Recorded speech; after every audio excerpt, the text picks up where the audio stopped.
Assalamualaikum warahmatullahi wabarakatuh, sahabat Islam semuanya. Napoleon Bonaparte dikenal sebagai Kaisar Prancis sekaligus juga sebagai panglima perang yang terhebat di negerinya. Dia lahir di Korsika pada 15 Agustus 1769. Walaupun lahir di Prancis, Napoleon sebenarnya berdarah Italia. Napoleon adalah seorang Katolik. Dengan postur terbilang pendek untuk ukuran Eropa, hanya 163 cm, Napoleon adalah pemimpin Prancis yang paling besar dalam politik maupun militer. Hampir semua peperangan dia menangkan, kecuali dalam sedikit peperangan dia mengalami kegagalan. Di antaranya dalam menginvasi daratan Mesir yang akibatnya berhadapan dengan kekuatan Inggris, Mamluk, dan Utsmani. Serbuan pasukan Napoleon di Mesir pada 1798 menandai awal kolonialisme Barat atas wilayah-wilayah Islam. Menghadapi serangan Prancis, Mesir yang pada saat itu dikuasai oleh Kesultanan Utsmani dibantu oleh Inggris. Napoleon memang berhasil menguasai daratan Mesir, namun armada lautnya berhasil dihancurkan oleh Inggris di Sungai Nil. Berhasil menguasai secara de facto wilayah daratan Mesir, Napoleon menghadapi sebuah tantangan baru, mengambil hati rakyat Mesir yang tidak setuju dengan pendudukan Perancis. Napoleon mulai menggunakan retorika Islam sebagai bagian dari strateginya memerintah rakyat Mesir. Ia mengklaim sebagai orang yang berjasa membebaskan rakyat Mesir dari penindasan Kesultanan Utsmani dan Mamluk.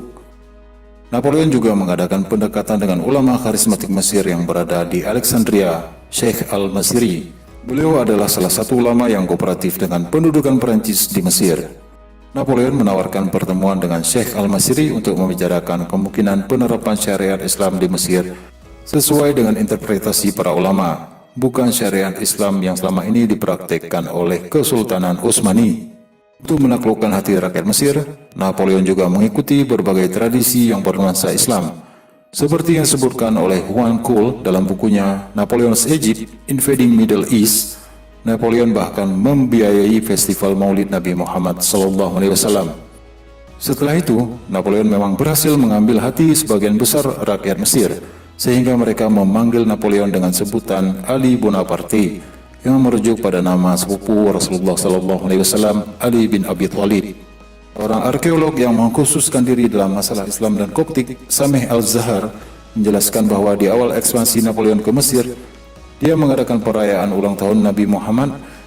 Karena itu ia mengirim 300 real ke rumah Naqib al-Ashraf, ketua para habaib di Mesir, yang bernama Sheikh al-Bakri. Lalu mengirim jidor besar dan kendil-kendil lampu gantung untuk memikat hati orang Mesir agar menerima kehadiran penjajah Perancis. Napoleon adalah seorang pragmatis, bukan sosok idealis. Pragmatisme sikap Napoleon ini juga dapat ditelusuri melalui pernyataannya yang terkenal. Dengan membuat diri saya Katolik, saya membawa kedamaian ke Britania dan Fendi. Dengan membuat diri saya orang Italia, saya menjadi pemikir di Italia. Dengan menjadikan diri saya seorang Muslim, saya menemukan diri saya di Mesir. Jika saya kemudian memerintah bangsa Yahudi, saya harus membangun kembali kuil Sulaiman.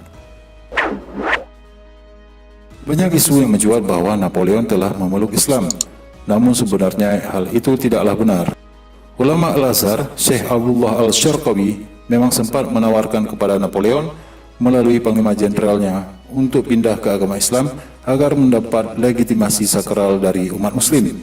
Akan tetapi, pada akhirnya Napoleon tidak pernah masuk Islam, tidak pernah ke masjid, dan tidak pernah sholat dan berdoa seperti muslim pada umumnya. Kenyataannya, seperti yang dikemukakan oleh De Bourrienne, menjelang kematiannya, ia menjalani salah satu proses sakramen oleh uskup sebagai orang Katolik. Wallahu a'lam bishawab.